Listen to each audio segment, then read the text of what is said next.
O nome da experiência é corrida de barcos.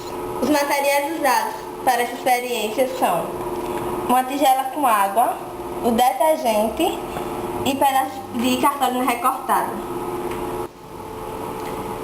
Agora nós iremos colocar os pedaços de cartolina dentro da água que afundaram e iremos colocar... Menina, era assim. Valendo. Nós agora iremos Já colocar... tá todo molhado. Era você ficar calado. Não, vou não. Vá. Eita.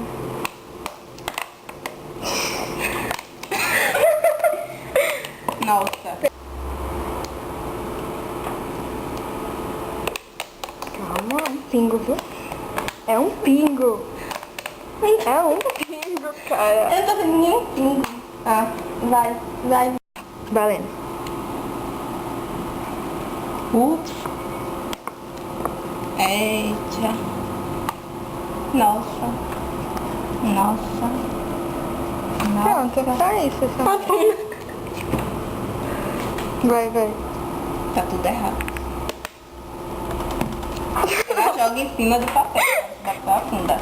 Nem afastou, na verdade. Afundou por causa do... Agora a Larissa vai colocar as cartolinas dentro da água. Agora a Pamela vai jogar o detergente. Agora... Olha a diferença que aconteceu.